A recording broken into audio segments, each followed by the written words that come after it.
Good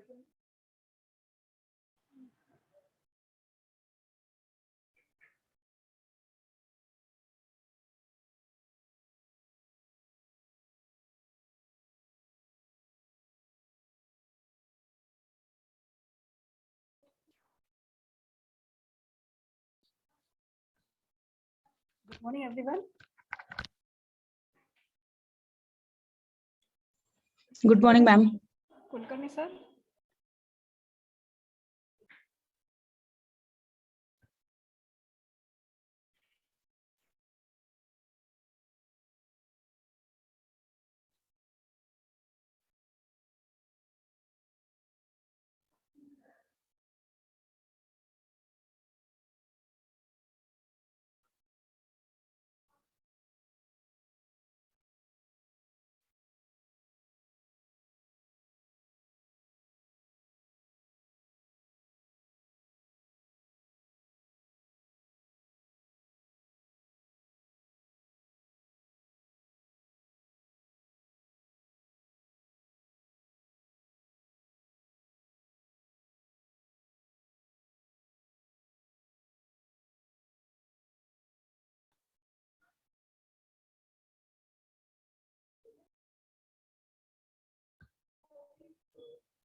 Hello. Kulkarni sir. Yeah, Vivida, I'm audible.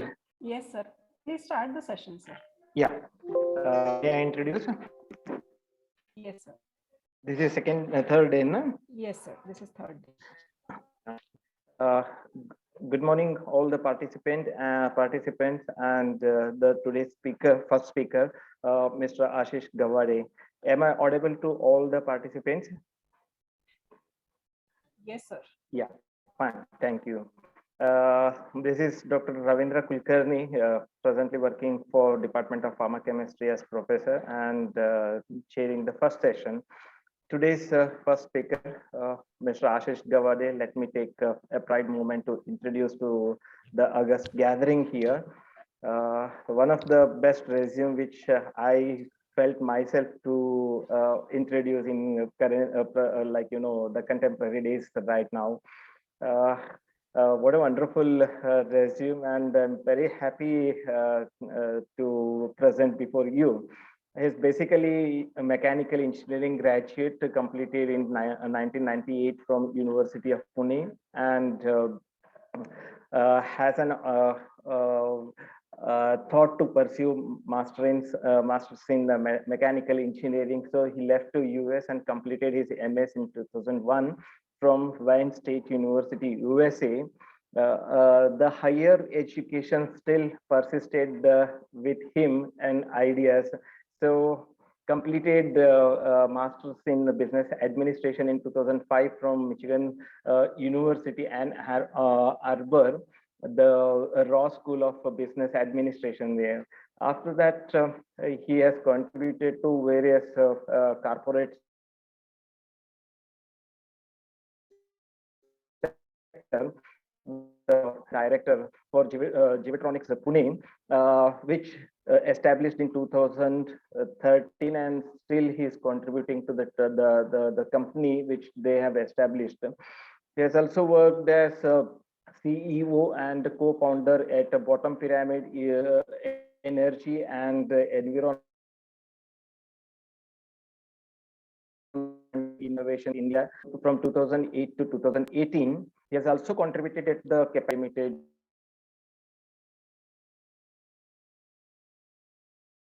in the strategic planner at a hybrid electric as well as a fuel cell vehicle Ford Motor Company USA from 2004 to 2006.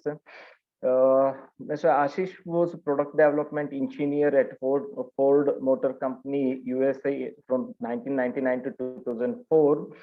Contributed in quality and process management engineer at Tata Motors India 1998 to 99. And as a member of volunteer in SADC of Mahashakti Research Center, Lonavala. With immense contribution to the corporate as well as technical innovation side, which brought him many awards and accolades, which we can group them in two categories. One, awards garnered at Geotronics and at the personal capacity.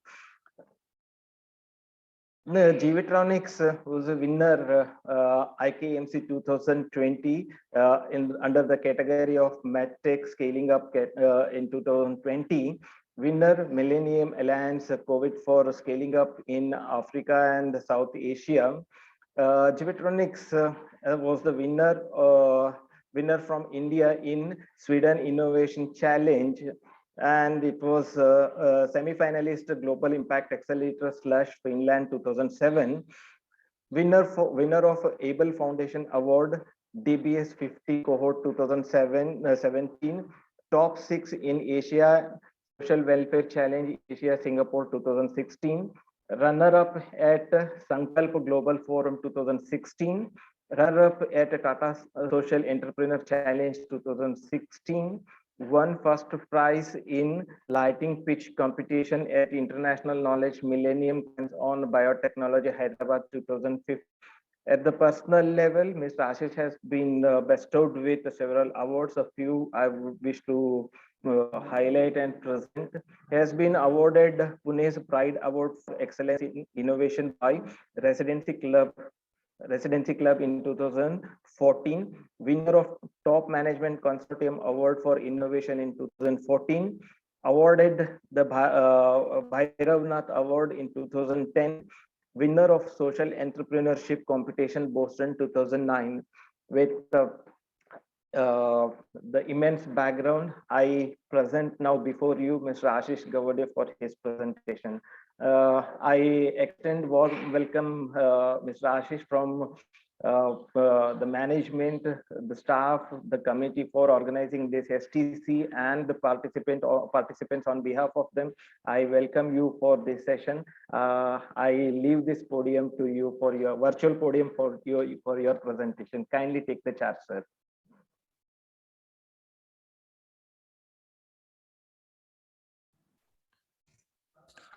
You can start sharing your screen.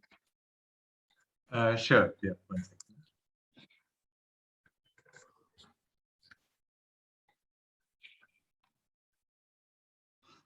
Yeah.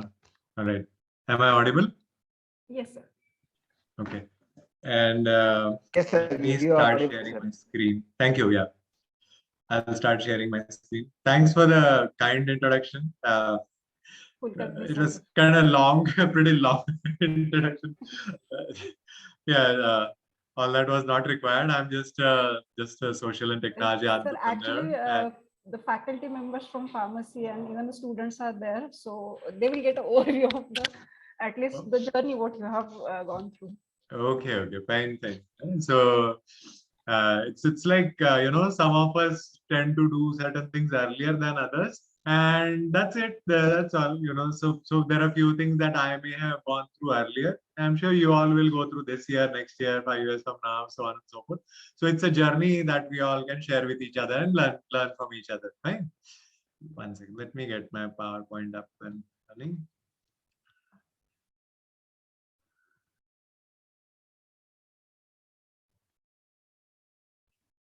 Okay.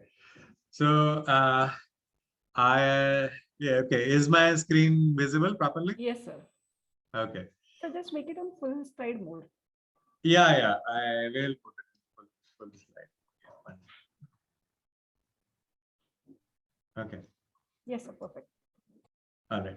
So I understand today's lecture talk is about technology, I mean, about entrepreneurship, right? How to start up and what are the things that go into it and how to commercialize the innovation or take a idea from take an innovation from idea stage to a product stage and then to a final launch product, right? Commercially viable product stage, right?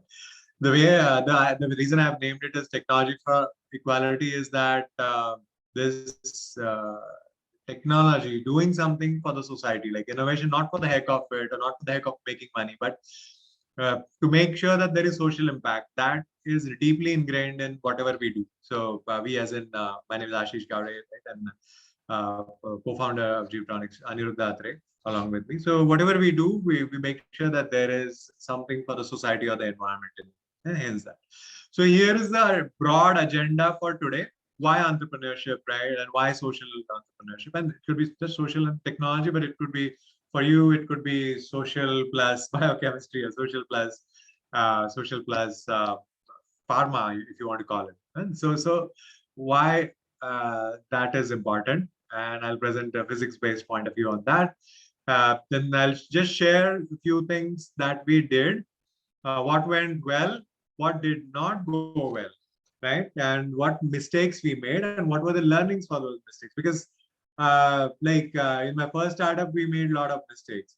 In the second, we fixed a lot of those mistakes and we achieved success in various areas. And by the way, in the process, we made new ones. Okay, that's life. So I'll share those with you. And then what does the future of healthcare look like, right? What could it look like? Basically, many a times you have all kinds of people dreaming about all kinds of things, but practically what is possible. Then what are the elements of startup? Funding team, mental preparation for the entrepreneurs, promoters, right? So these are broadly things. All right, we'll get started. So first comes to the philosophy of why doing something important is important for the society is important. I'm a Sadhak, Kani and I both are Sadhaks of Manashakti Research Center, Lonavala. And Manashakti recommends do 1 hour of good deeds per day. So we both used to wonder, why can't we do this all day without becoming a sannyasi or something, right? And of course, sannyasi is not a bad idea, provided you do it in time. But yeah, too late now. Then came along Professor C.K. Prahlad, management guru C.K. Prahlad, who taught us at the University of Michigan Ann Arbor. C.K. was considered all-time great management thinkers. Okay, and he once said, "How can you go back to normal work when you know that so many good things can be done for the people at the bottom of pyramid?" People at the bottom of pyramid means people who earn $2 per day or less. So whatever you do, whatever you invent, it should be of relevance to these people as well, and not just for the rich of the rich, right? So that was a turning point for us, and we started thinking along the lines of social innovation. Okay. All right. So there is a book called Purpose of Universe published by Manashakti in 1961. So there's somebody argues that, okay, Big Bang happened, right? Big Bang happened. There was no space, there was no time axis, right? So out of a small dot or out of nothingness almost, there must be energy, obviously. Came all this universe came into existence. Now it's expanding. And before that, there was equality. Before Big Bang, there was equality or equilibrium. No space, no time. And physics predicts that few billion years later, it will go into a big crunch. And again, there will be no space, no time. And everything will be back to kind of equality, equilibrium. And another next bullet point is that there is important principle in science, that there are no accidents in science, right? Wherever there is effect, there must be underlying cause. Therefore, the purpose of universe must be equality. If everything started with equality and if it is going to end in equality, therefore, Swamiji argued that if purpose of universe is equality, purpose of human life should be equality. Okay, that was a very quick overview. How to do it practically in ancient Indian system? It's not capitalism versus communism. Okay, don't get me wrong. Here we're trying to balance the two. Is it the communist point of view, like everybody equals, whether you are a managing director or whether you are a part of like say cleaning staff or something like that, right? Or part of or not so educated person, right? Say in a college, whether you're a principal or whether you are junior most team members, say your security guard, for example, should they be paid the same? It's not about communism or capitalism. It is about balancing both. So capitalism gives opportunity for growth and talent, and communism tends to talk about equality. So combining both was Yajna Sanskruti in India, wherein big kings, kings did a lot of conquests. They conquered a lot of lands. They brought in a lot of wealth, and later on they gave it all away to the society. So yes, yeah, I like to do something. So in your case, for example, yeah, I like to start up. I like to take idea from just idea stage to product, and then I would like to launch it. But I would like to give it away to society. So that's a great approach, we think. Okay. Great examples of these in the modern era are Infosys and Tata Motors. The Tata Group gives away 66% of its profits to the society. So it's very, very important that when you look at the longevity, companies that are very, very selfish, right? They don't survive that long. Whereas Tata Group, it has stood the test of time, more than 150 years and going strong, right? And then we know examples like Florence Nightingale, and there was a French billionaire. We don't have time to cover the Robert Child example. It's not Rothschild, it's Robert Child, sorry. All right. So here, if you go to a business school, right, to get your MBA, here is what they teach you, right? A 2x2 matrix. So on the y-axis, you have earning, on the x-axis, you have giving.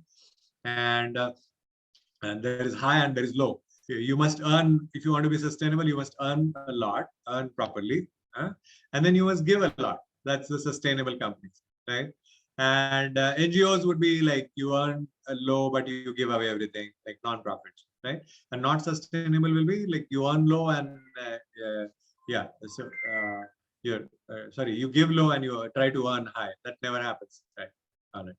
Okay. So here is management guru C.K. Prahalad's point of view. He said that the world is like an economic pyramid, right? So here you have North America, at the top of this triangle, you have North America, Europe, Japan, so on and so forth, right? And at the bottom, you have the developing countries like India or Africa, countries in Africa, so on and so forth. So world is like economic pyramid. To transform the triangle of this economic pyramid into a diamond, wherein bulk of the people are middle class, like bulk of them are middle class.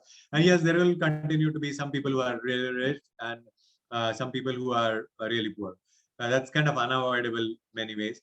But at least this will be a good attempt for the world economic order. That's what Professor C.K. Prahalad thought. And how to do it? So we'll talk about examples about it. All right.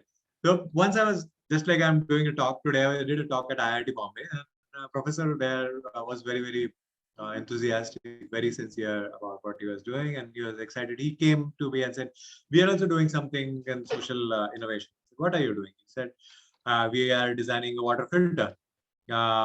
So I said, what standard? So now listen very carefully, okay? How do you frame a problem? So I said, what standards are you designing?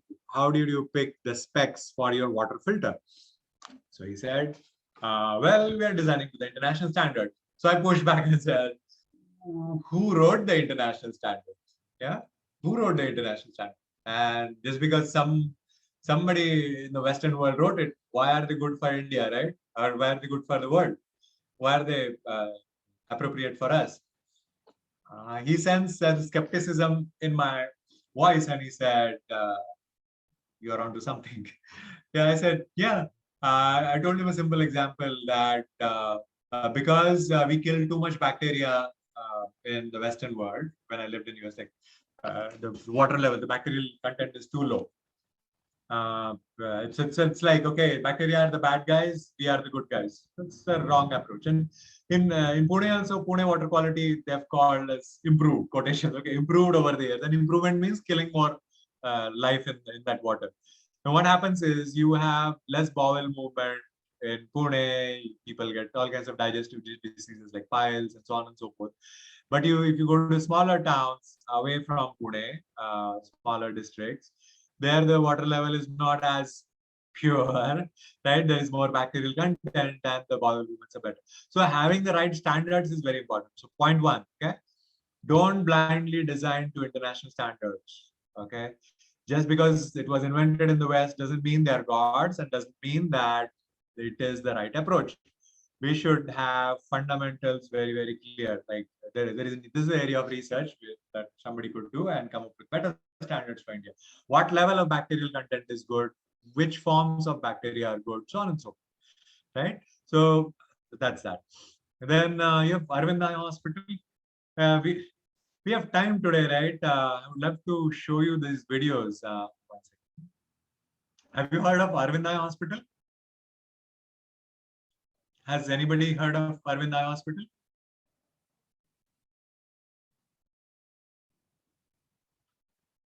Anybody?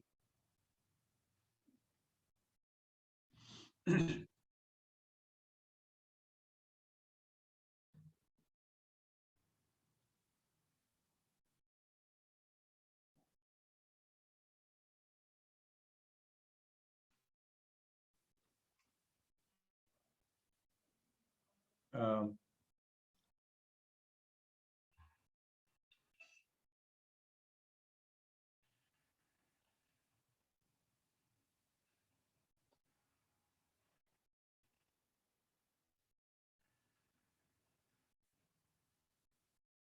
Can you hear the audio from this video? Can you hear the audio at all? Anybody? Professor Dapte, is my audio, the video, part of the YouTube video that I'm playing, is it audible? No, sir. We couldn't. No, sir. Oh, audio isn't there. Okay, okay. There is a way to do it in this, but okay, I'll just talk to it then. Okay, yeah.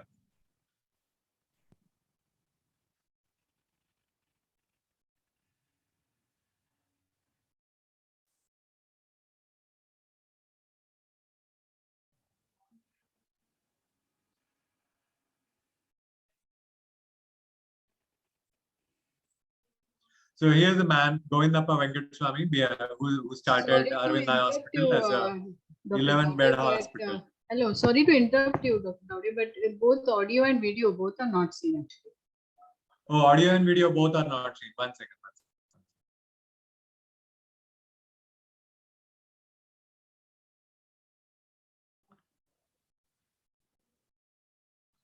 I'll share my whole screen so that whatever I play should be visible. Now is the video visible? Yes, we can see the video. But not the audio, is that? No. Yes, sir. Okay. There is a way to do it in the settings actually. Sir, when you share the screen at the bottom, you will get two options also. You have to tick on that option. You again share the screen. Yeah. And when it will pop up, you will have that before the share on the left hand side, you will have two blocks. You just need to click them. Oh, share sound. Okay. Yes, sound share audio optimize. and yeah, video clip. Okay, great. Thank you very much. I appreciate it.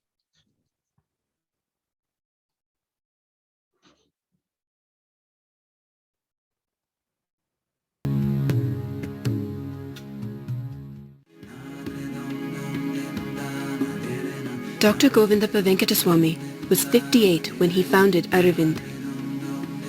When it first started, the hospital had 11 beds. Its mission was the eradication of needless blindness. Today, it is the largest and most productive eye care facility in the world. See, McDonald's concept is simple. They feel they can train people all over the world, irrespective of different religions, different culture, different all those things, to produce a product in the same way and deliver it in the same manner in hundreds of places. He kept talking about McDonald's and hamburgers, and none of it made any sense to us.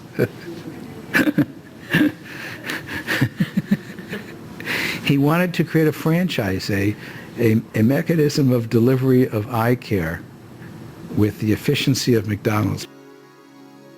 There are now 5 Aravind Eye hospitals in South India. They are all self-sustaining, and together they see over 1.4 million patients and perform over 200,000 sight-restoring surgeries each year. 2/3 of its services are free. At Aravind, every patient who can pay covers costs for 2 who cannot. Because of their high numbers, the revenue from paying patients not only covers costs for Arvind's free services, but also generates a surplus that funds all growth and expansion. Did you capture that? See, they run it at very low cost, but they generate surplus to cover the cost of other patients. Okay, so small profit but very large volumes can make things sustainable, right? So very important. Am I audible?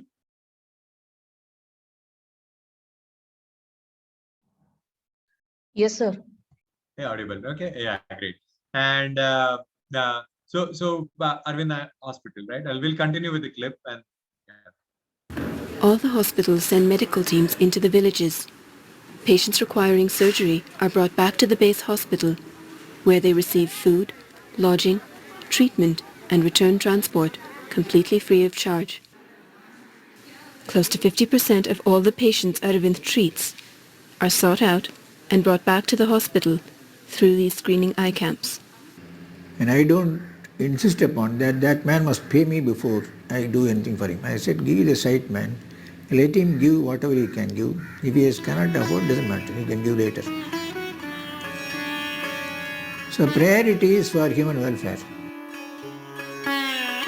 very important statement. Okay? Priorities for human welfare, right? The paramedical team at Aravind forms the backbone of the system. These young women are recruited from villages around Madurai and are trained in refraction testing, ward and theatre duty, counselling and housekeeping. They had so much of respect to the patient and they were willing to do any type of work for the patient. And they were also willing to share with us in the dream of the hospital. That is how our program started. So from 1976 onwards till today, every year we take about 100 girls from the village.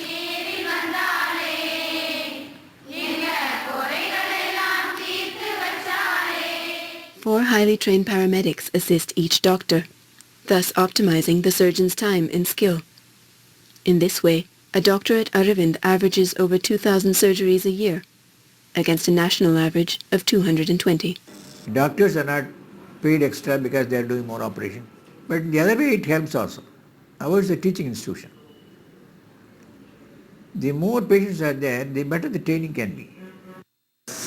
We all know ophthalmologists are a premium in this country. We are only 10,000 to 11,000 ophthalmologists for a billion population. So we have to be much more productive to meet the demands of the people. So, and Aravind has pioneered a system that helps us to do high volume work.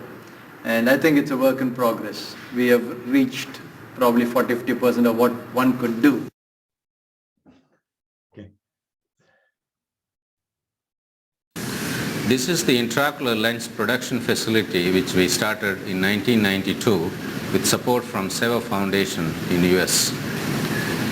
This is the intraocular lens which we produce here, and this lens serves as a substitute lens once we remove the natural cataract lens from the eye. The early 90s, there were no IOL manufacturers in India. We had to import lenses from the West. At that time, each lens was costing around $200. They were not affordable in most developing countries. So we devised our own methods of making lenses up to international standards, and we were able to sell them at about $5 a piece. Today, we manufacture a wide range of ophthalmic products as well, and we are exporting them to over 85 countries around the world. Supposing I am able to produce eye care techniques, methods and all those things the same way and make it available in every corner of the world, the problem of blindness is gone.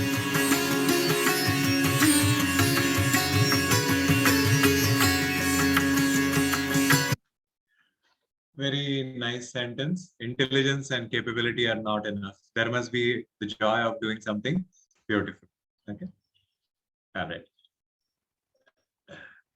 So how does Aravind Eye Hospital accomplish lean cost structure. See, they used to do, last time I checked, right, they used to do surgeries for like under 1,000 rupees per person. If you look at any hospitals in Pune, the range would be anywhere between 25,000 to a lakh or so for a cataract surgery, whereas Arvind Eye Hospital does it for under 1,000 rupees, right? And first thing that comes to our mind is Raste ka mal saste mein. The Raste ka mal saste mein nahi hai. This is world class. It beats every hospital in Europe, North America, and Japan on every quality parameter. So the infection rates are the lowest in the world. Recovery rates are the highest in the world. And in Indian conditions, there's not much dust in other countries. I mean, in the developed countries, you are protected. You travel in a car, right? In an air-conditioned car. So in India, people travel by bus. So what they do is typically keep the patients there for 1 or 2 days along with their relatives. Okay, they have to provide for everybody. So these are some ways of managing in India. We should learn how to manage in India, so that it's an ongoing process for everybody. But if we do such business model successfully, then it is really good. On the process side, the biggest cost, what do you think is the biggest cost in eye surgery? Anybody? What do you think is the biggest cost? Any guesses? It's okay to be wrong, right?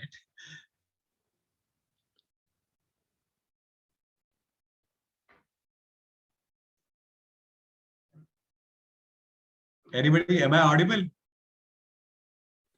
Yes, sir, you're audible, sir. Okay. So see, the biggest cost is the cost of surgeon's time. The surgeon's fees are the highest. And what do you think you can pay surgeons less just because they work at Arvind? Array, this is Seva, this is good. So pay them less. What will happen? They will leave. They will leave quickly. So you can't pay them less. You have to pay them market salaries. Now, when you pay them market salaries, but what do you do? See, how many surgeries does a eye surgeon in Pune do per day? If he has any patients, he will do 2, 3, 4, 5, something like that. 5, 6, 7, 8, 9, 10, something like that. Not more than that, right? Way back, almost 15 years back, Arvind Eye Hospital eye surgeon used to do 80 per day. 80 surgeries per day is what they used to do. Think about it. 80. That's very, very impressive, I think. So you pay, say, 80,000 rupees to the surgeon per month, just for the sake of example. And the person does 80 surgeries per day versus 8. Your per surgery cost has gone down 10 times. If you are doing 4 per day versus 80, it has gone down 20 times, right? Something like that. So you get the idea, right? You have a fixed asset called surgeon. You amortize the time over large number of patients. That is the model. That is the business model. So that is the process innovation part. On the product innovation side, they invented their own intraocular lenses. Earlier they used to cost like $150 or so. They brought it down to $2 or $3 and they make it in India. So little bit of product innovation, little bit of process innovation. Why is their surgeon able to do so many surgeries? Because the nurses are better trained. So they have their own nursing college. So they are so you make sure that your most expensive assets are properly utilized, and that's what they do. Similar is the case study with Jaipur Food. All these amputees. We don't have time to probably go through the whole video, but yeah. Another great example. Do Google these up and do look at these later on. Arvind Eye Hospital and Jaipur Food. Great examples of entrepreneurship with a heart, with the social mission. Okay. All right. Jaipur Food, as you know, they have developed this food for the amputees, and the amputees do really well. They walk in farms, they climb trees, they run fast, so on and so forth. One second, my screen is frozen. Hello. Oops. Next. So why is it important, right? Entrepreneurship. Why is entrepreneurship important? So there is a professor of solid state and structural chemistry department, IICT Bangalore, very prominent guy, probably the best, one of the best experts India has on fuel cells and all. He's once said, we are all paper tigers. We publish papers in there, but he was very practical. He had done a lot of commercialization activities and so on and so forth. So what he said is merely writing research papers is not enough. You should take the research to the market. Take that. Either you take it or make sure you license it to somebody. Let the ideas reach the society. Let the products of your intellect reach the society, either in a for-profit manner or a non-profit manner. Let the society decide what they want to reward. But let it go to the society. Let it go to the real world. And there is joy of doing something real, joy of making an impact in this world. Right? That's very, very important. So here's how we started our journey. Our first innovation was a human powered generator for lighting. It looked like a gym bike as shown here in the right bottom corner. And you pedal it for about 10 minutes. You guys used to get like 10 hours of electricity, 4 to 10 hours of electricity. So 10 minutes of pedaling, right, gave you 4 to 10 hours of electricity.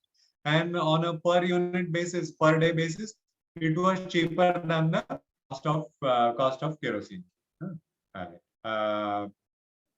One second, let me just check on something.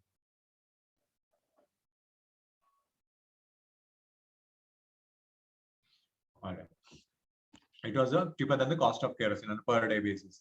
Then one of the important learnings you've had is like when you develop something, when you develop a technology, when you develop some kind of solution, right, whatever it could be, it can be applied to multiple segments, multiple areas. See, on the left-hand side, you have this very small village in Vella Taluka, unelectrified, completely unelectrified village in Vella Taluka of Pune district, say about 80 kilometers from here, 60, 80 kilometers from here. Look at the person over there, you know, he is using that. And on the right-hand side, we deployed the same technology in a company in Pune. And you see all these Western people, using the same technology. So just make sure that when you build a technology, if it is a platform technology that can hit multiple segments, that will help you better. So there was potential. We didn't pursue the right-hand side idea much, but there was potential to create a lot of out of it, right? A lot of high revenue, high margin business out of the right-hand side. And the left-hand side could have been crop subsidized by that. So we didn't quite implement it. We made a lot of mistakes and all that, but in terms of commercialization, but it was possible. At least we had a good example of it. Yeah? So here is what we presently do. At Geotronics, we have developed the world's first dual power defibrillator. So what problem are we trying to solve here? India's death rate is 3 to 4 times higher compared to developed countries, death rate due to sudden cardiac arrest. Say in France and Japan, there is 82 and 86 per capita, right? Deaths, and then there is 3 times over in India. And the number of defibrillators available. Defibrillator is a device that you may have seen on TV. You do a CPR, and then after CPR you give a high voltage shock on the chest of the patient, right? And the body kind of jumps and all of that. So you may have seen that on TV. So defibrillator availability is abysmally low in this country. In UK, there is 1 defibrillator per 3 ICU beds. That's a law over there. Whereas in India, it's like 1 per 50, 1 per 100. Or in small hospitals, there are 0 defibrillators. We went to a hospital in Chakan. Chakan is 40 kilometers north of Pune, right? On the Pune-Nashik highway. In Chakan, my market research team asked the doctor over there, do you get sudden cardiac arrest patient? He said, yes. So what do? He said, I write the prescription, put the guy or the gal in the auto rickshaw, and then send him to Sasun or YCM, Vaishwandra Chavan Hospital in Pimpri or to Sasun. To reach there, it will take 1 hour or 2 hours, and then the person will die. So when I told this to the head of research of GVK MRI, he said, the person will die many times. It's that bad. Think about it. The window of opportunity to save somebody from cardiac arrest is 10 minutes. You must deliver a shock within 10 minutes, else the person will die. But you don't have a defibrillator. Now what do? Nothing. So defibrillators, it's important to have the defibrillator. It's important to make them affordable and make sure they work without electricity. So what we have done differently in this is it works on AC mains, but when AC mains fails, it works on diesel generator. When that fails, we have a built-in generator which you can rotate. I'll show you. All right. So first is it charges up in few seconds, in 5 to 10 seconds, and yeah, it can go to 2000 volts, and then you can save a life. Total cost of ownership, because you don't need batteries every year, the total cost of ownership is the lowest in the world, about 1.7 to 1.13, and the life cycle as measured by charge and discharge cycles. How many shocks is the machine able to fire? Is the defibrillator able to fire? So we have 100 times more life compared to competition. Most comparative medical electronics that dies in about 100 to 200 shocks, whereas we fire something like 16,000 shocks out of a single machine. That's again unmatched in the world. We have no batteries in there, therefore it is green, maintenance free. There is a variant of it which is ambulance worthy. It can drop it on the floor. I'll show you the quick video. Drop it on the floor, it will survive on all 6 phases, and yeah, we have IP around it. Okay, so I'll show you the Gymtronics video.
Now, so as you can see, I'll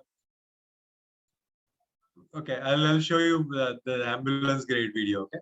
And I have a point to make over here, which is it's not just important to create a product, but make sure that it's very rugged, it's real. Look at the vibrations video. Just I'll play it again for you. Tested an ARAI and go through it, right? Look at the video.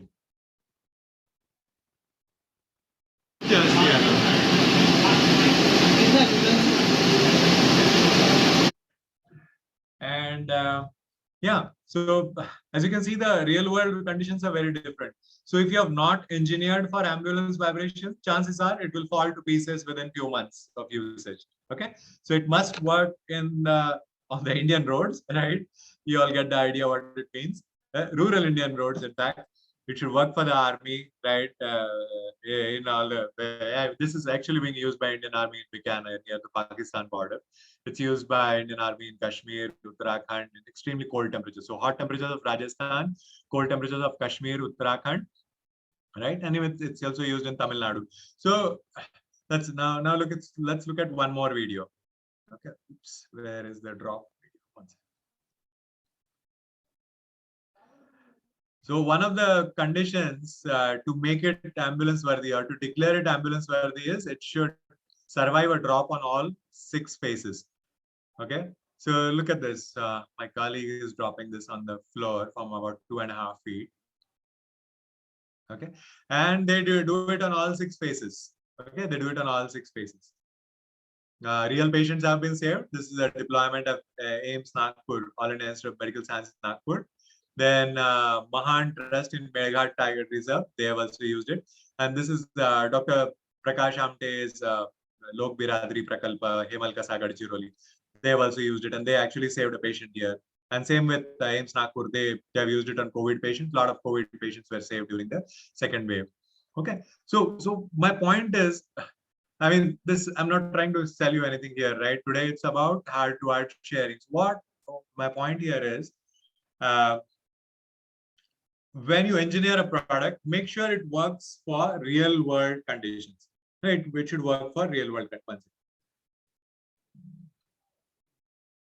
Just trying to get it full screen. I'm not able to see my button here.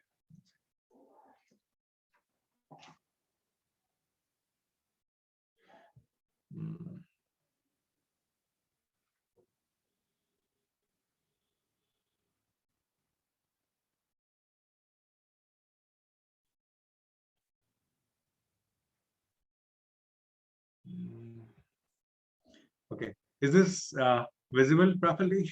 No. Yes, sir. Okay, one second.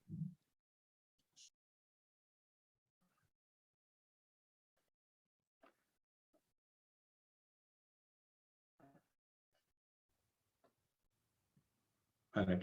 So we looked at the video. So the point is, if your device is going to go in ambulances, just make sure that the temperatures of Rajasthan to Ladakh are taken care of, right? The moisture levels of Konkan or northeastern India are taken care of. So you set the vision right for the team. You don't have to do everything yourself, right? You set the vision right for the team and make sure the team delivers on that. So what happens is, then when you have set the right targets, then you actually come up with a product that is truly world class, right? So that's what. So upfront planning, upfront setting of goals is very important. That vision is very, very important. Where do you actually want to deploy it? And is your end user being taken care of? Okay. All right. So somebody at Venture Center, one of the startups walked up to me and said, I'm creating a device, and here is what it does. Somebody with the diagnostics background, biochemistry background. I said, great, that's great.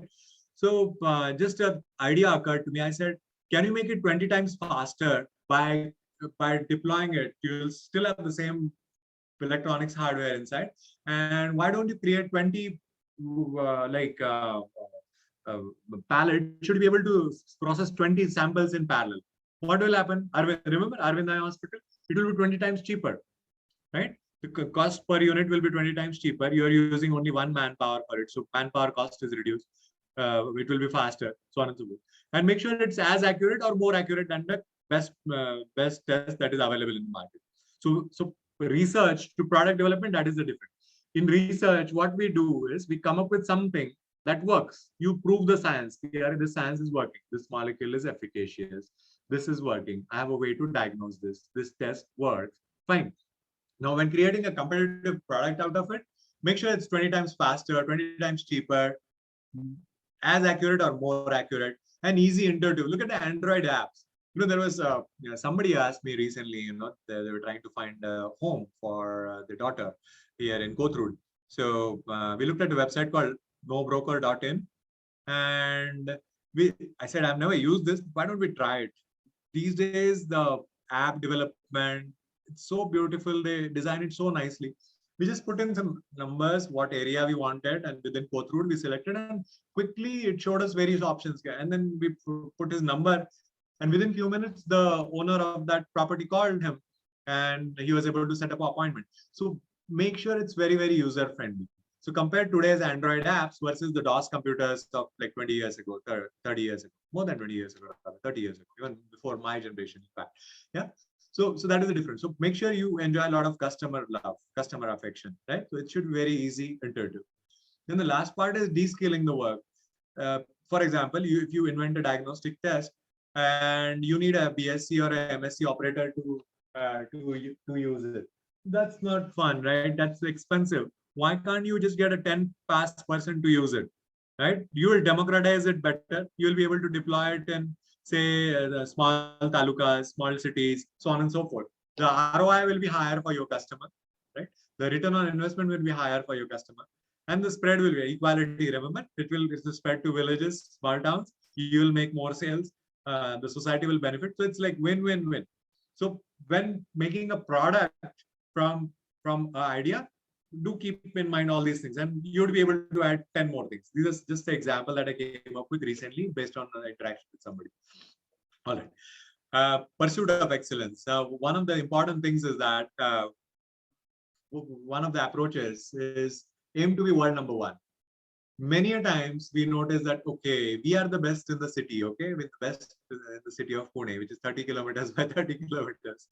It's not a big city. I mean, it's big, but it's not the biggest in the world, and it's not the world. So where is your competition coming from? Your competition will come from California, Boston, Germany, to even China, Taiwan, everywhere. So you make sure you are world number one versus best in my town or best in Maharashtra or best in India, right? This approach itself, that aiming to be world number one, that approach itself will yield you lots of good results. Okay, very important. Then one of my professors used to say, like, a product is a bundle of attributes.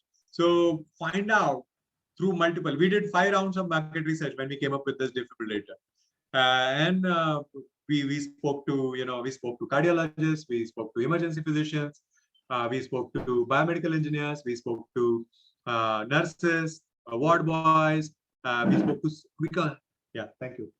We spoke to all kinds of people to make sure that we actually capture the voice of customer properly. We try to find out who will buy, why they will buy, at what price point they will buy, right? And what are their priorities? Why are they presently not buying it if they are not buying it? So every aspect of this is very, very, very important, right? So it's not just about product innovation. It is who will buy, why they will buy. And our countrymen are very practical, they ask very practical questions. I mean, that's how customers should be, and they are worldwide. So when you try to sell this in Bihar, they will ask, local mein kiske paas milega? And kuch hua to kiske paas jayenge? Very practical questions. You're sitting there in your factory in Pune and you're trying to sell me a device. Main kahan jaunga yaar? Where will I go if the product breaks down? Yeah, fine. You are from Ford. You guys are great. You guys design world-class product. But my practical question is, where will I go if it fails on some day? Who will help me? Right? I want a response within 24 hours, within 2 hours ideally. So very, very practical. So that's where service comes. Anyway, the example of pursuit of excellence I wanted to give is the F-150 pickup truck. Kani and I worked at Ford Motor Company for a while. So our approach to engineering, the approach to making things world-class comes from there. And then with the extreme ruggedness that we have baked into the product, right? It works from Rajasthan to Ladakh and fires 100 times more shocks and all of that.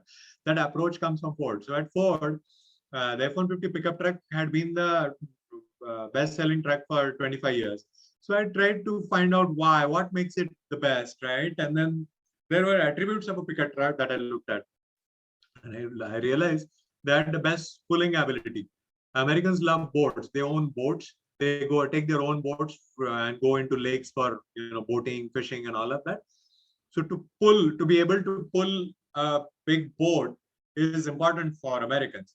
Therefore, a truck must have an important attribute, which is a pulling ability. Very important. So bragging rights are about pulling ability. Then there is power. Power is secondary, but pulling ability is higher. Okay, there is subtle difference between the two. Then there is NVH. It was as quiet as your Mercedes car. It was as quiet as a Mercedes car. Fit finish wise, craftsmanship wise, inside if you look at it, it looked as some variants looked as luxurious as a premium car, right? Then crash worthiness. People with families use these trucks. So for a family, crash worthiness is important, and overall package ergonomics is important. And they were number 2 in power. Okay, so either they were number 1 everywhere, and rarely they were number 2. But that's it. You must be number 1 or number 2 in every attribute of your product. First, identify the attributes and try to be number 1. That's what goes into making world-class products, basically, right? And don't make, I mean, I don't want to sound condescending, but like good teams I've seen, like the F-150 team, they don't like being called number 2. It's like you tell them that, yeah, you're great, you're number 2 in the world. They feel like somebody slapped them on the face. So it's like that intense desire to be number 1 in terms of quality, in terms of innovation, in terms of performance. That's important. Okay. All right. So in a startup, very, very important is like, how do we build up a team? So for example, you want to create a diagnostic device, and you are a microbiology expert, right? Fine, that's great. Then you probably need a clinical expert to be on your side. If you need electronics, you need an electronics expert. If there is optics, then you need optics expert. A mechanical integration engineer to pull all these things together. So that's what the R&D part of it would be, right? And in different stages of R&D, you need different kinds of experts. For the very early stage R&D, you need somebody, you need product development experts who will create a real product, customer sellable product out of it. And then you need design for manufacturing, design for assembly kind of experts, and then mass manufacturing quality experts, so on and so forth. Even today, we leverage people from Pune. You know, we have a sales marketing expert from Bangalore who advises us. There is one in Delhi for different kind of channels, sales marketing side.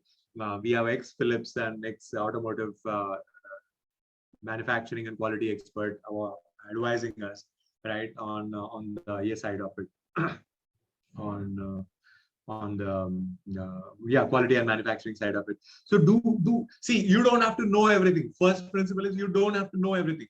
You just have to know your stuff, and then you should know what you don't know. Okay, so whatever you don't know, you surround yourselves with those experts. So consultants, employees, part-time employees, full-time employees, all kinds of people.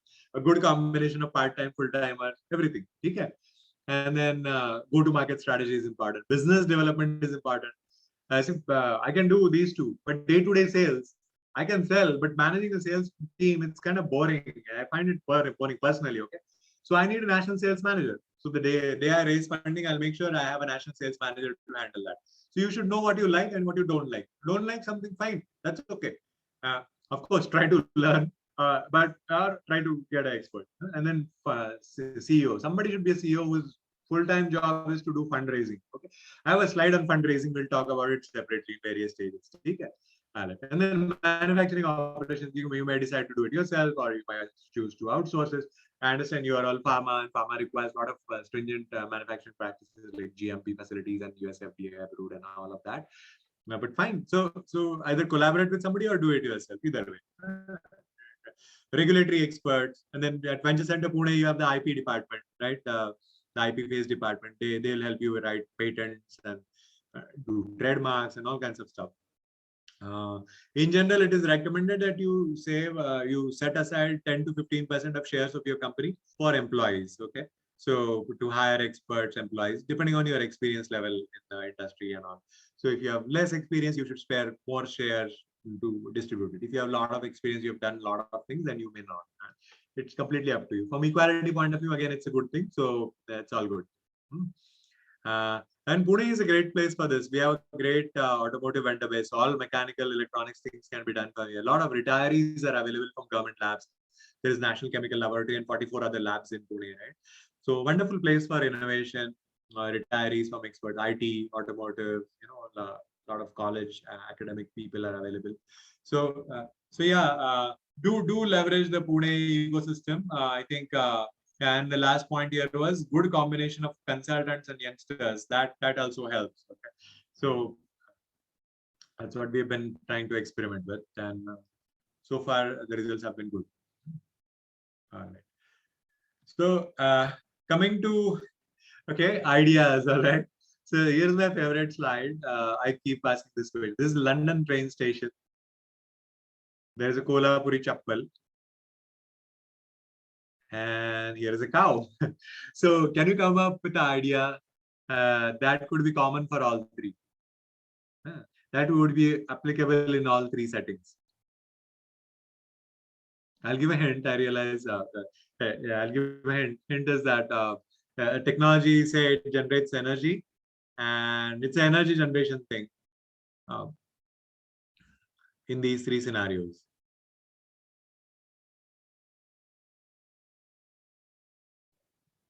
Okay, I'll not keep too much suspense here. So it's simple, piezoelectric effect. Have you heard of piezoelectric effect? Lakhs of people walk up and down the staircase of a London train station. If you put, they have already put it, piezoelectric crystals there, you can collect a lot of energy. You can do energy harvesting, collect a lot of energy. Same piezoelectric crystal can go into a Kolhapuri chappal, which is ethnic footwear from Maharashtra, right? Kolhapur. Put in there. You could generate electricity while you're walking. And if you have cattle, you put in there where the cattle is walking anyway. It's free energy. So in all three scenarios, the common technology is piezoelectric effect. So just make sure you have ideas like this, which can be go to 3 very, very different segments. So sometimes this segment will take off, sometimes this will take off, sometimes that will take off. Sometimes this sales will be high, this will be low, this will be medium. Net, your average sales should be good. Other ideas for equality is skin burn. Okay, because of some social issues in India like dowry and all, many a times, right, married women get attacked and burnt, so on and so forth. So for them, Manashakti founder had proposed like skin bank, so that a lot of lives could be saved.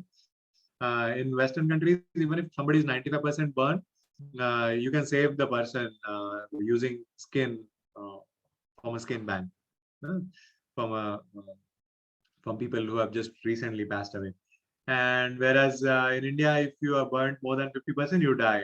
That's very sad, right? Swamiji donated his own skin when he was alive. So he said, at least donate when you fill the form and donate after you die. Just like eye donation when you die, same thing.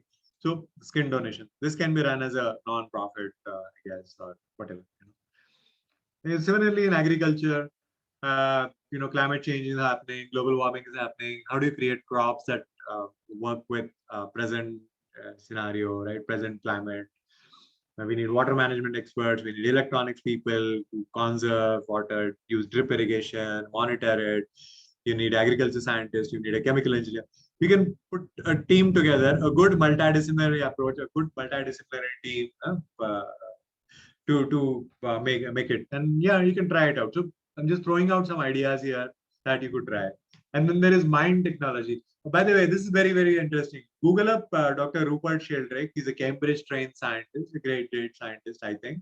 And he talks about how human telepathy has evolved with cell phones. Have you experienced this? Say your phone is in your pocket or in your purse, right? But the phone rings without looking at the caller ID, right? Without looking at the screen, you say, hey, this person must have called. And you pick up the phone and yes, actually, the same person has called. So your mind actually understands that somebody called you.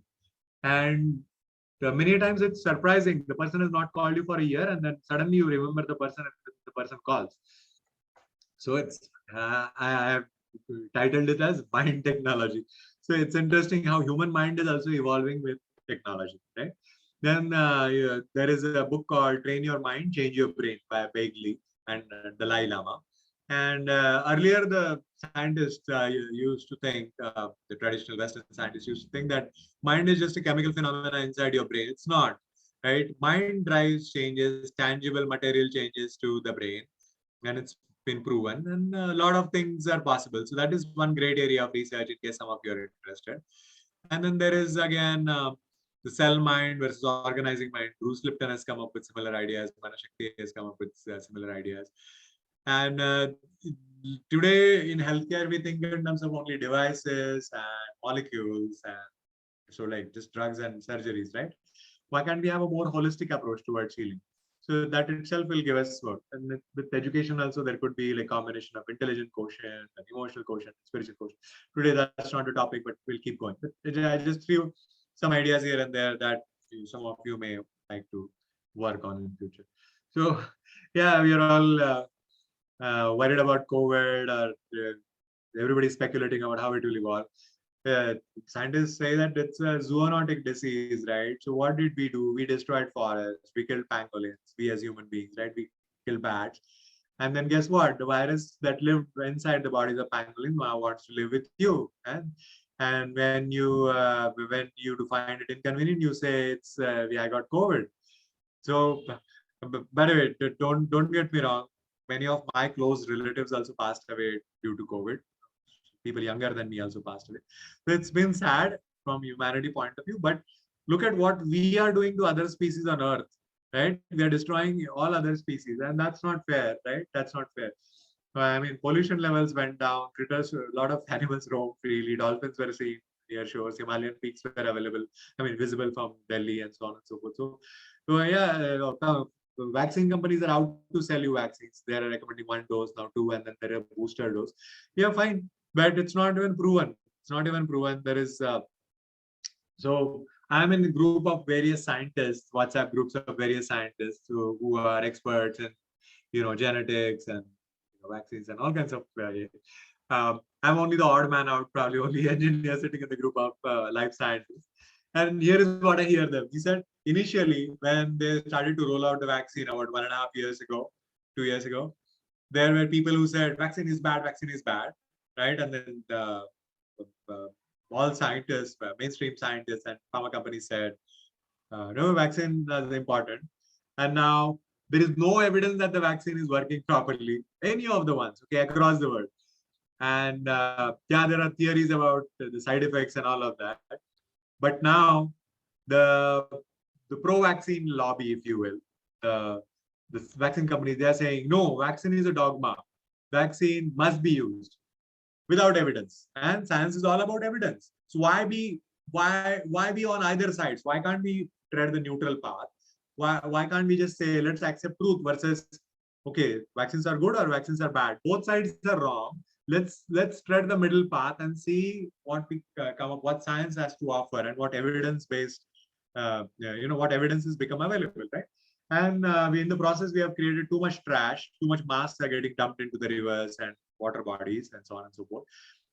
To protect our hands, we use those sanitizers, and what do we do with it? We increase the pollution levels in our rivers, thereby destroying all other species and ourselves as well. The same water will go into the farms and then come back to haunt us, right? Already the Pune rivers are pollution. So can we come up with solutions for this, right? Very important. And then I hate the words like war against virus. Again, hate is a strong word, apologize for that, but it's not fair. The virus is not a problem. I think we are the problem. Somebody said, what if we are the virus and the virus is the vaccine or for the world's problems, right? So you never know who's right. Macro solution could be protect forest or forestation at scale. Can we develop plant species that grow fast, grow quickly, right? So on and so forth. So can we have tree rights on the policy side, just like we have human rights, right? Yeah. All right. Okay. So anyway, there are different approaches. Somebody just said that, each individual is unique. Why create a medicine or a solution for the whole humanity? Why don't we treat individual? And individual is composed of 6 emotions: kama, krodha, lobha, mada, matsar, maya. Can we have solutions based on that? And if you treat your own body with respect, then a lot of things will fall in place. And Manashakti recommends add a prayer and peace of mind to your doctor's prescription. Okay, here's a quick pre-entrepreneurial journey that I had. Okay, and I'll relate to the mistakes we made. Once again, how are we doing on time? 12 minutes past 11. We have time till 11:30, right? I'll wrap it up in another 7-8 minutes, and then we'll have some time for question and answers. Yes, got it. So worked at Ford Motor Company and Tata Motors before this in engineering and strategic planning. So I never had to raise funds.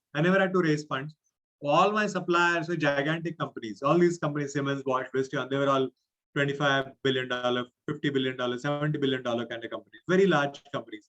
And then when I became an entrepreneur in Pune, all my suppliers were tiny companies with under 10 employees, not ISO certified and so on and so forth. Secondary market research is very available in US versus in India. And so hence the need for primary market research, right?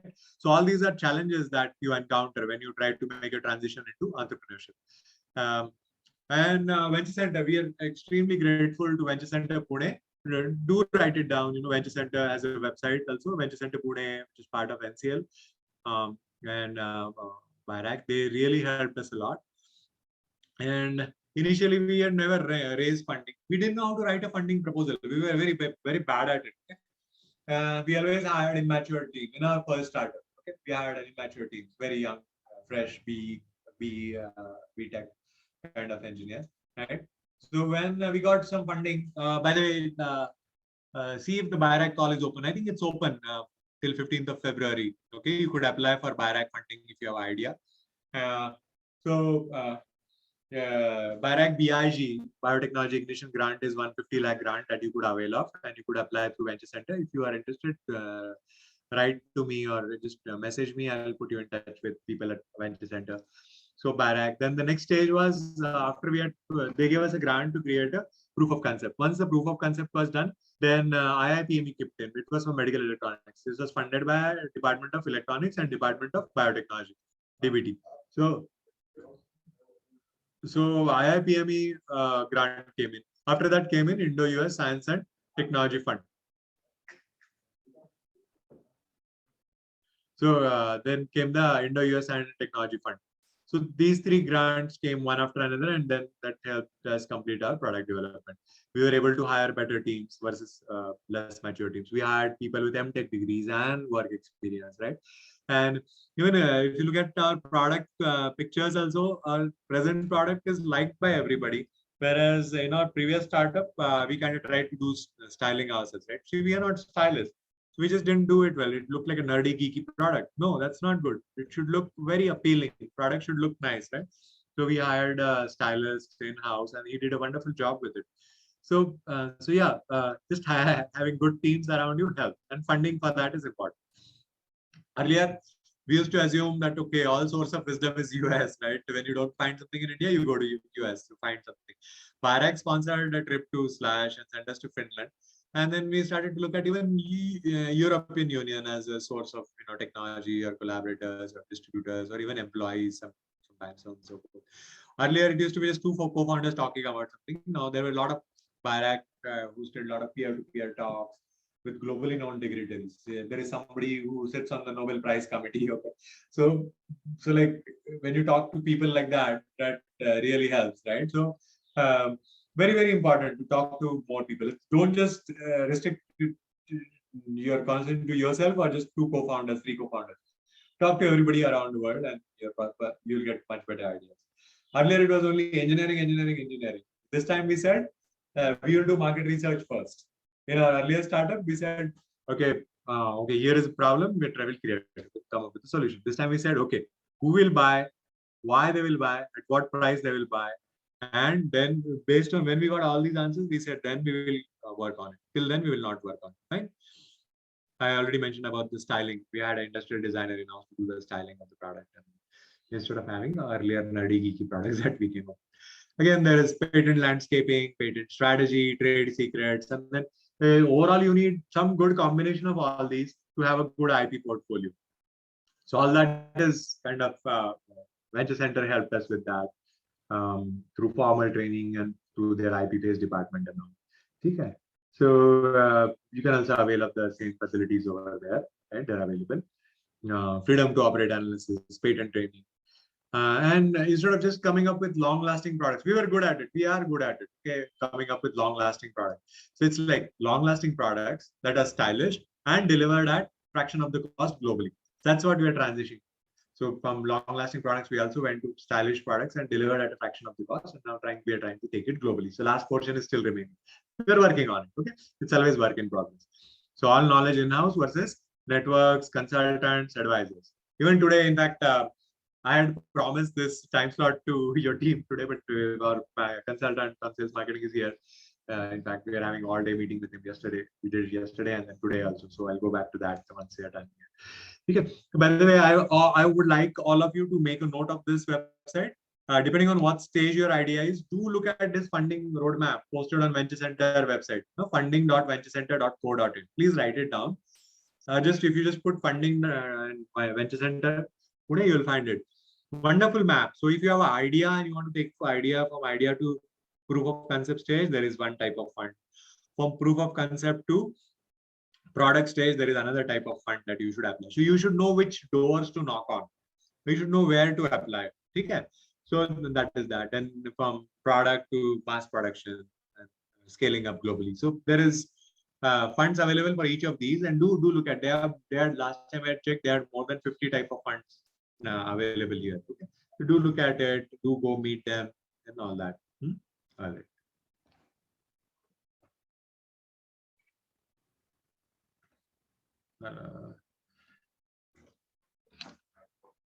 Hello. Sir, am I audible, sir? Yes, I can hear you. Yeah. Yes, sir. I will session it, sir. Shall we go for some questioning, sir?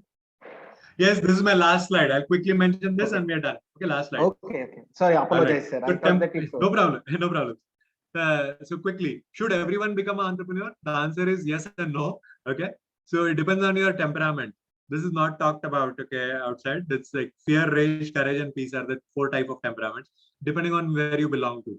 If you are fear dominant, then chances are, because of the risk involved in entrepreneurship, it will be difficult for you. So best will be you license your technology to somebody else, let some other team or some company take over and go from there. If you are fear dominant, do come up with the technology, but transfer it off quickly. If you are rage and courage dominant, you could easily do it. Peace is again, peace, you could still do it, but if you go to spirituality, that is more recommended. Okay, but yes, other than fear, if you're too fear dominant, then don't get into entrepreneurship full time. Just transfer it off to somebody. Other than that, it's okay. So temperament is important. I think the journey itself is super rewarding. You learn a lot in the whole process. Yeah. Thank you very much for your time.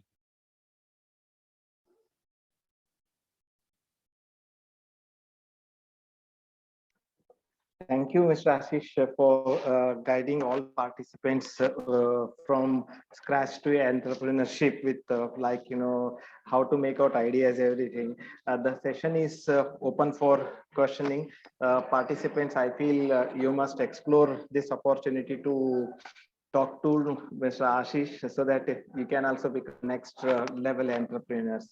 A few questions can be accommodated.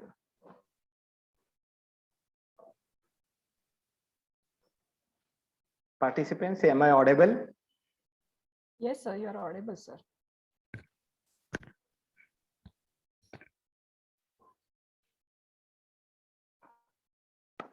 Probably no questions from participants. Sir, may I have my one question, sir? Sure, please go ahead. Yeah. Shall I take an opportunity to talk to sir with one question? Yes, please continue. Please ask. Yeah.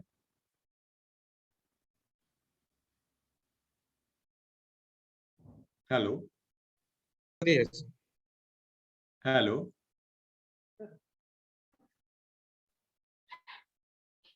Hello, sir. Kulkarni, sir.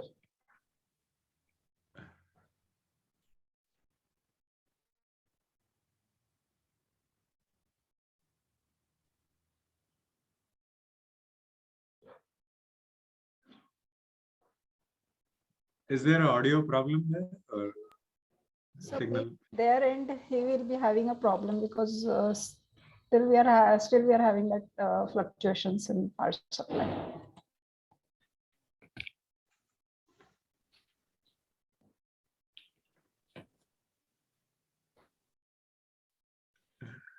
Hello, Kulkarni, sir. Are you there? Is it Mr. Abhijit Kulkarni? Because he has posted a question there. What is the place of empathy, technopreneurship? Yes, so you can continue with that. Okay. So what is the place of empathy in technopreneurship? Personally, as a social entrepreneur, I think empathy should be part of every entrepreneurship. Else, you get crooked.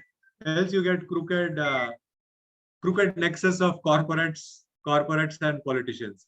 Okay. Empathy is very important, I think. See, nuclear energy can be used for generating electricity, but it is also used for atomic bombs. So again, science, as Einstein put it, is blind without ethics, right? So empathy, I think, should be central to everything we do, no matter what kind of it. There are so many bad things that can be done with science and technology, right? So it's very, very important. Else, yeah, a lot of large companies, although they have a turnover of several thousand crores, they go on snatching land, jungles, I mean, right? They go on snatching lands away from tribal people. They go on doing all kinds of things against the environment, right?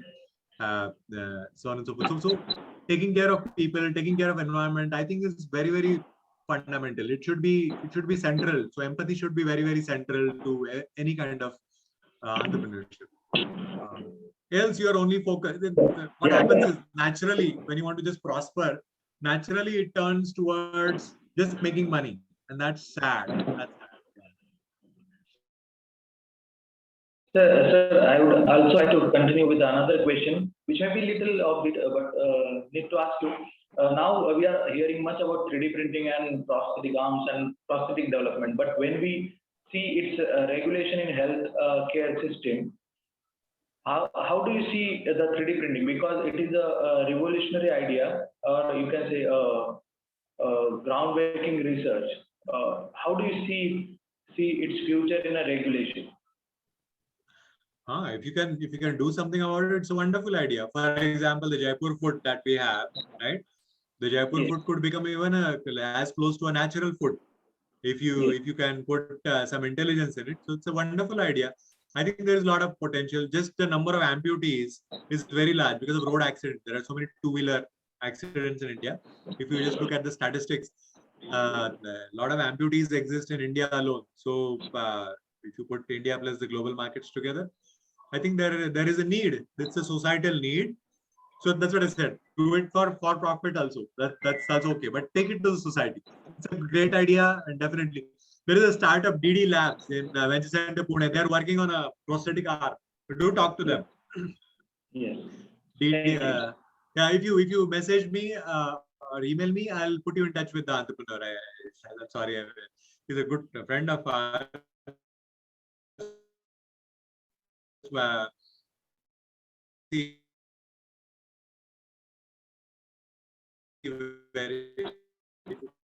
I organ actually, but it is far ahead in the future. But still, what is your take on this bioprinting?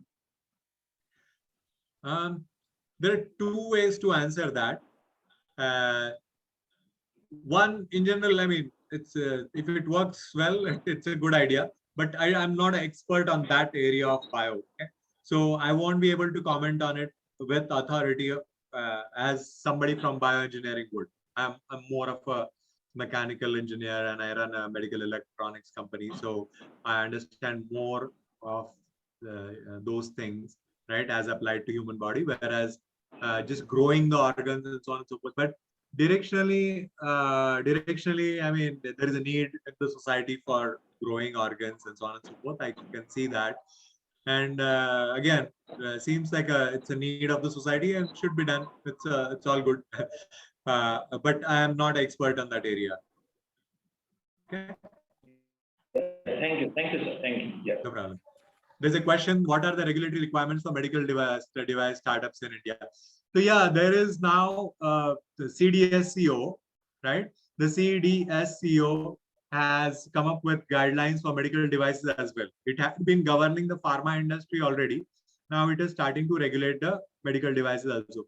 And quite a few devices have been included in that now. So do look up their regulatory, do look up the regulatory requirements as posted for your device and as suggested by CDSCO, and that will help. And I'm glad you asked this question, and I'm sorry, I apologize. I should have captured it in my slides because we're talking about healthcare innovation. See, when designing upfront, like I said, set your targets right. Device should work from Rajasthan to Ladakh, right? Set your temperature targets, ruggedness, durability targets. So similarly, medical device targets should be set in very early, right on day one, so that you engineer to it. You do your product development based on that. Else, if you try to do it on last day and try to pass it, it will be impossible to do that. So medical regulations are very, very important, and you should start work on it from day one. So we have been designing for defibrillators. There is a standard called AICTE STC 61-2-1-2-4, and then there is 1-1, and there's 2-27, and so on and so forth. So we passed all these standards because we were designing to those standards from day one. If we decided to, after the product development is complete, it would have been a major tear up. So very, very important. Mr. Krishna Kumar has asked this question. So I appreciate you asking the question. Very good question. Everybody, please make a note of it. And do look up CDSCO's website and see what you need. If you need more help, Venture Center Pune has a IP. They have RIFC department, regulatory affairs department, that can help you with that. We sought their help, in fact. Thank you, sir. Thanks. There is a question by Varun's Manisha. If anybody is having an idea and looking for medical device product, need to team up with a company who can construct it and whom we can approach.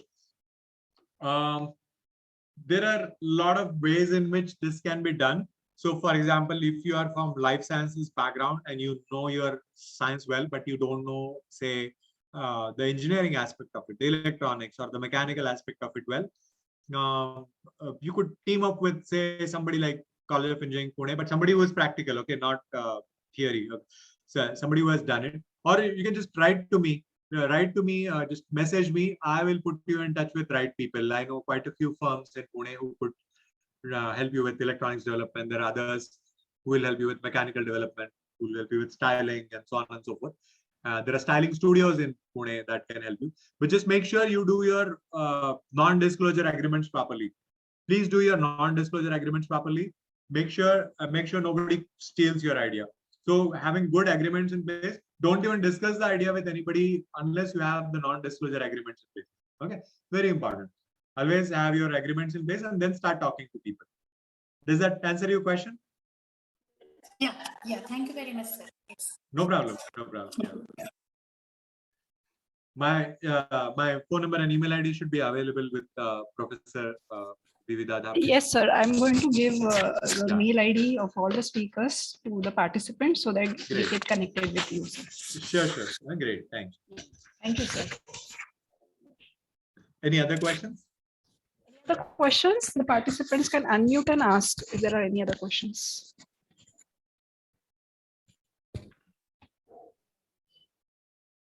Okay, sir.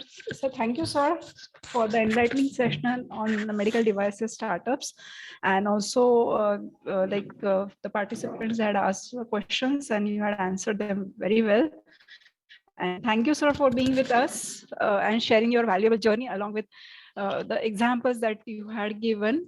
So it was very motivating for the faculty members, and we will surely translate the same to our students by guiding them properly. We will need your mentorship also, all the faculty members. So definitely we will be approaching you for the same. Happy to discuss, exchange whatever little I know. Happy to share, more than happy to share. Do get in touch. Right, sir. And sir, as a token of recognition from Pune College of Pharmacy and AICTE, I would like to present you with the certificate. Okay, so please accept it on our behalf. Okay, and I will also mail you the same. All right. Thank you very much. Thank you very much, sir. Thank you very much. Thank you. Have a good day. Thank you, sir. Same.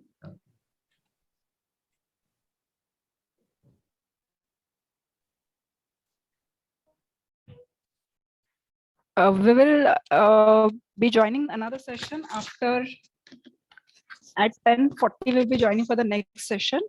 We'll end up the meeting and please again join with the same link. Thank you.